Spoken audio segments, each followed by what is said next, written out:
নমস্কার বন্ধুরা, আমার ছোট্ট ইউটিউব চ্যানেল আর ডেলি জিকেতে তোমাদের সবাইকে স্বাগত। আশা করি ভালো আছো সবাই। বন্ধুরা, আজকে তোমাদের প্রোভাইড করবো 1 থেকে 5 মে 2026-এর সিলেক্টেড কিছু ন্যাশনাল এবং ইন্টারন্যাশনাল কারেন্ট অ্যাফেয়ার্স, যেগুলো তোমাদের কোশ্চেন পেপারে থাকতে পারে। খুবই ইম্পর্টেন্ট সবগুলি কোশ্চেন। ভালো লাগলে লাইক করবে, চ্যানেলে নতুন হয়ে থাকলে অবশ্যই সাবস্ক্রাইব করে বেল আইকন প্রেস করবে নেক্সট ভিডিওর জন্য। চলো দেখে নিই কোশ্চেনগুলি। বন্ধুরা, প্রথম কোশ্চেনটা খুবই একটা ইম্পর্টেন্ট কোশ্চেন। ভারতের কোন কেন্দ্রশাসিত অঞ্চলে নতুন 5টি জেলা তৈরি করা হয়েছে? ঠিক আছে, জম্মু কাশ্মীর, লাদাখ, আন্দামান অ্যান্ড নিকোবর, পুদুচেরি। তো এখানে আনসারটা হবে লাদাখ। লাদাখে 5টি নতুন জেলা তৈরি করা হয়েছে সম্প্রতি, ঠিক আছে, এপ্রিল মাসের শেষের দিকে। তো এই হচ্ছে নতুন 5টা জেলা। আর আগে যে 2টো জেলা ছিল, এবার তোমাকে কোশ্চেনটা এরকম করতে পারে, লাদাখে নতুন 5টি জেলা তৈরি হয়েছে, এর আগে লাদাখে কয়টি জেলা ছিল? তাহলে 2টো জেলা ছিল, লেহ অ্যান্ড কার্গিল। ঠিক আছে, 2টো জেলা ছিল। এখন 5টি জেলা তৈরির পর কয়টি জেলা হয়েছে জিজ্ঞেস করলে 7টা জেলা। এবার লাদাখের মোট জেলা হচ্ছে 7টা। নেক্সট কোশ্চেন, ইম্পর্টেন্ট কোশ্চেন একটা। ভারতীয় সেনাবাহিনী ভারতের কোন স্থানে বহুপার্শ্বিক বা বহুপাক্ষিক মহড়া, একটা সেনা মহড়া অনেকগুলি দেশের 11টা দেশের, যেটার নাম হচ্ছে প্রগতি, এর প্রথম সংস্করণ কোন স্থানে প্রথম সংস্করণটা আয়োজন হবে? ঠিক আছে, প্রগতি নামে একটা সেনা মহড়া হবে। 11টা দেশ, ভারতের ফ্রেন্ডলি কান্ট্রি, দক্ষিণ এশিয়া, যারা এখানে একটা বিরাট একটা মহড়া হবে, প্রথমবার এটা এই মহড়াটা হচ্ছে, সেটার কোথায় হবে? তো এখানে আনসারটা হবে অপশান ডি, উমরাই। উমরাই কোথায়? উমরাই মেঘালয়। তো দেখে নেবে প্রগতির ফুল ফর্ম। ঠিক আছে, আর এটা হবে, আয়োজন করা হবে মে মাসের 18 তারিখ থেকে 31 তারিখ পর্যন্ত। ঠিক আছে, আর যদি জিজ্ঞেস করো এই মহড়ায় কোন দেশকে ডাকা হয়নি, অপশানে রাখতে পারে বাংলাদেশকে এই মহড়ায় ডাকা হয়নি। নেক্সট কোশ্চেন, কে সম্প্রতি ভারতের প্রথম রূপান্তরকামী ক্রিকেট আম্পায়ার হিসেবে ইতিহাস সৃষ্টি করেছে? India's first transgender cricket umpire. এর আগে কোনো ট্রান্সজেন্ডার ক্রিকেট আম্পায়ার ছিল না। ঠিক আছে, তো ট্রান্সজেন্ডার ক্রিকেট আম্পায়ার প্রথম হয়েছে কে? নাম হচ্ছে অপশান এ, ঋতিকা শ্রী। ঠিক আছে, তিনি হচ্ছেন ভারতের প্রথম ক্রিকেট আম্পায়ার ট্রান্সজেন্ডার। ঠিক আছে, কোথায় থেকে তিনি? From Tamil Nadu. Next question, very important, আর একটা ইম্পর্টেন্ট টপিক, ব্যাঙ্কিংয়ের জন্য আরও বেশি ইম্পর্টেন্ট। 2026 সালের মে মাসে ভারতীয় রিজার্ভ ব্যাংকের নতুন ডেপুটি গভর্নর হিসেবে কে নিযুক্ত হয়েছেন? তো এখানে আনসারটা হবে অপশান এ, রোহিত জৈন। ঠিক আছে, তোমরা যারা ব্যাঙ্কিংয়ের এক্সামের প্রিপারেশন করো, এরকম যদি কেউ থাকে তাহলে অবশ্যই কমেন্টে জানাবে। ব্যাঙ্কিংয়ের সিএগুলি আমি আলাদা করে রেখে দিই, কিন্তু পাবলিশ করি না। তোমরা যদি কেউ থেকে থাকো বলবে, তাহলে ভিডিও একটা বানিয়ে দেব। Next question, Times Higher Education Asia University ranking 2026-এ ভারতের কোন বিশ্ববিদ্যালয়টি শীর্ষস্থানে রয়েছে? ঠিক আছে, তো Times Higher Education Asia University র্যাঙ্কিংয়ে যে বিশ্ববিদ্যালয়টা সবার উপরে বা টপ র্যাঙ্কিং আছে, সেটা হচ্ছে IISc Bengaluru, Indian Institute of Science Bengaluru, Bangalore. Next question, very important question, আমলাদের নিয়েও কোশ্চেন করা হয়। Who has been appointed as the president of the National Company Law Tribunal in May 2026? National Company Law ট্রাইব্যুনালের সভাপতি হিসেবে কে নিযুক্ত হয়েছে? তো এখানে আনসারটা হবে অপশান বি, অনুপিন্দর সিং গেরওয়াল।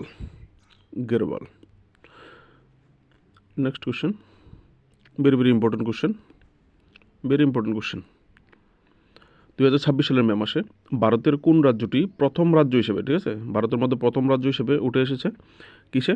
একটি কাগজবিহীন বিচার ব্যবস্থা যেটাকে ইংলিশে পেপারলেস জুডিশিয়ারি সিস্টেম বাস্তবায়ন করেছে। ঠিক আছে, এখানে আর যে জুডিশিয়ারি বিচার ব্যবস্থা যেখানে আছে সেখানে খাতা আর কলমের কোনো কাগজ হবে না, সব ডিজিটালি কমপ্লেন রেজিস্টার করা হবে, রায় ডিজিটালি হবে, সব কিছু ডিজিটালি কম্পিউটারাইজড হবে। ঠিক আছে, তো আমাদের আমরা নর্থ ইস্টে যেহেতু বসবাস করি, তো নর্থ ইস্টের পরিপ্রেক্ষিতে খুবই একটা ইম্পর্টেন্ট কোশ্চেন এটা, কারণ এখানে আনসারটা হচ্ছে সিকিম, অপশান সি। ঠিক আছে, সিকিম হচ্ছে ভারতের প্রথম রাজ্য হিসাবে একদম পেপারলেস জুডিশিয়ারি সিস্টেম চালু করেছে। ঠিক আছে, যেহেতু নর্থ ইস্টার্ন স্টেট, আর তোমরা যারা ফায়ার সার্ভিসের এক্সাম দেবে, সরি ফ্রেন্ডস, ফরেস্টার ইন্টারভিউ দেবে, তোমাদের কিন্তু নর্থ ইস্ট জিকে এবং ত্রিপুরা জিকে থাকবে। তো এই ধরনের কোশ্চেন কিন্তু রাখতে পারে। নেক্সট কোশ্চেন, 2026 সালের মে মাসে ভারত কোন সমুদ্র সৈকতে জলের নিচে বৃহত্তম জাতীয় পতাকা প্রদর্শনের মাধ্যমে গিনিস ওয়ার্ল্ড রেকর্ড গড়েছিল? ঠিক আছে, সম্প্রতি ভারত একটা জলের নিচে পতাকা ডিসপ্লে করেছে। ঠিক আছে, জাতীয় পতাকা, বৃহত্তম এটা জাতীয় পতাকা। তো সেটা কোন বিচে করা হয়েছে? তো এখানে আনসারটা হবে রাধানগর বিচ। রাধানগর বিচ, এটা কোথায় অবস্থিত? রাধানগর বিচ ফুল লোকেশনটা এবার তোমাকে যেটাই জিজ্ঞেস করে বলতে পারবে। রাধানগর বিচ, যদি আইল্যান্ড জিজ্ঞেস করা হয় তাহলে স্বরাজ দ্বীপ বা হ্যাভলক আইল্যান্ড, বা ইউনিয়ন টেরিটরি জিজ্ঞেস করলে আন্দামান অ্যান্ড নিকোবর আইল্যান্ড। যে ইউনিয়ন টেরিটরি সেখানে এই পতাকাটা ডিসপ্লে করা হয়েছে জলের নিচে। ঠিক আছে, উপর থেকে ক্যামেরা ভিউ করা হয়েছে, জলের নিচে পতাকাটা ডিসপ্লে করা হয়েছে। যারা সোশ্যাল মিডিয়ায় অ্যাক্টিভ থাকো তারা হয়তো বা দেখে নিয়েছো। ঠিক আছে, নেক্সট কোয়েশ্চেন, ওয়ার্ল্ড রেকর্ড, ভারতের একজন 7 বছরের বালক সম্প্রতিকে পক প্রণালী হচ্ছে শ্রীলঙ্কা আর ইন্ডিয়ার মাঝখানে যে ছোট্ট গ্যাপটা আছে নিচের জায়গাটা, যেটাকে পক প্রণালী বলা হয়। ঠিক আছে, তো পক প্রণালী অতিক্রমকারী সর্বকনিষ্ঠ সাঁতারু হিসেবে বিশ্ব রেকর্ড গড়েছে। ঠিক আছে, ওয়ার্ল্ড রেকর্ড করেছে একটা 7 বছরের যুবক। এটা হচ্ছে আনসারটা হচ্ছে অপশান বি, ইশাক সিং। ঠিক আছে, ইশাক সিং, তিনি কোথায় থেকে? ঝাড়খণ্ড থেকে। এখান থেকে ডিটেলসটা ছোটো করে দেখে রাখবে।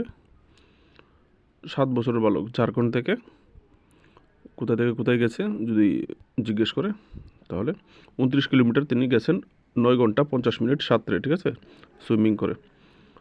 তালাই মান্নার শ্রীলঙ্কা থেকে ধানুষকুড়ি তামিলনাড়ু পর্যন্ত সাঁতরে এসেছে। ঠিক আছে, আর ওনাকে একটা স্বীকৃতিও দেওয়া হয়েছে। কে দিয়েছে? ইউনিভার্সাল রেকর্ডস ফোরাম, যে একটা ওনাকে কী বলেছে, ইয়ংগেস্ট অ্যান্ড ফাস্টেস্ট পক স্টেট সুইমার। ঠিক আছে, সবচেয়ে কম বয়স এবং সবচেয়ে তাড়াতাড়ি সাঁতারুর খেতাব দিয়েছে। নেক্সট কোশ্চেন,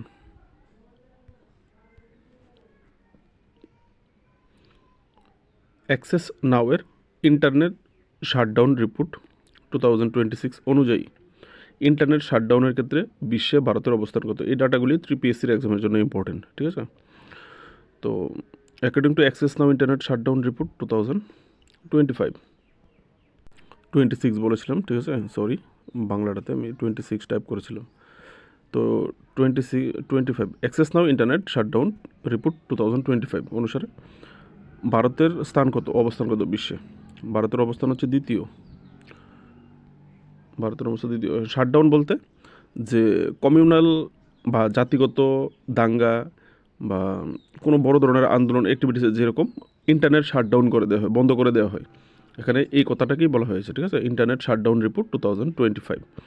তো এখানে ভারত 2025-এ টোটাল 65 বার শাটডাউন করেছে ইন্টারনেট। এরকম দেশের 12টা রাজ্য এবং ইউনিয়ন টেরিটরি, টোটাল রাজ্য এবং ইউনিয়ন টেরিটরি মিলিয়ে 12টা জায়গাতে 65 বার শাটডাউন করেছে ইন্টারনেট। ঠিক আছে, আর এই তালিকায় মায়ানমার সবার আগে। ঠিক আছে, মায়ানমার আমরা জানি জুনতা এবং বিদ্রোহীদের মধ্যে যুদ্ধ, যে কারণে শাটডাউন করা হয়েছিল। ঠিক আছে, বেশি। Next question, very important question, ত্রিপুরার পরিপ্রেক্ষিতে কোশ্চেন পেপার আসার মতো একটা question. Which state secured the top position in panchayat advancement index 2.0? Panchayat অগ্রগতি সূচক 2.0 এ কোন রাজ্য শীর্ষস্থান অধিকার করেছে দেশের মধ্যে? তো এখানে আনসারটা হবে Tripura, option B. Very important question paper আসার মতো একটা কোশ্চেন। নেক্সট কোশ্চেন, আরও একটা ইম্পর্টেন্ট ডাটা, এই ধরনের ডাটাগুলি কিন্তু কোশ্চেন করে, টিপিএসসির এক্সামে, বিশেষ করে টিপিএসসির এক্সামে করে। সম্প্রতি বিশ্ব সংবাদপত্রের স্বাধীনতা সূচক 2026 বা ওয়ার্ল্ড প্রেস ফ্রিডম ইন্ডেক্স 2026 প্রকাশিত হয়েছে। এই সূচকে ভারত কোন অবস্থানে রয়েছে? ঠিক আছে, সংবাদপত্রের যে স্বাধীনতা, সংবাদপত্রের মত প্রকাশের যে স্বাধীনতা, সেখানে ভারতের স্থান কত? 157। আমরা অনেক পিছিয়ে। এই সূচকের মাধ্যমে আমরা কী বুঝতে পারি? মানে আমরা যে সংবাদপত্র আছে, প্রেস আছে, তারা মুক্তভাবে কথা বলতে পারে না। ঠিক আছে, 157। যদি এরকম মুক্তভাবে কথা বলতো তাহলে তো 1 নম্বর, 2 নম্বর, 3 নম্বর বা প্রথম 10-এর মধ্যেই থাকতো। ঠিক আছে, আর এই রিপোর্টটা কে রিলিজ করে? Report released by Reporters Without Borders. এই ছিল আজকের ইম্পর্টেন্ট কোশ্চেনগুলি, কারেন্ট অ্যাফেয়ার্সগুলি। ভালো লাগলে লাইক করবে।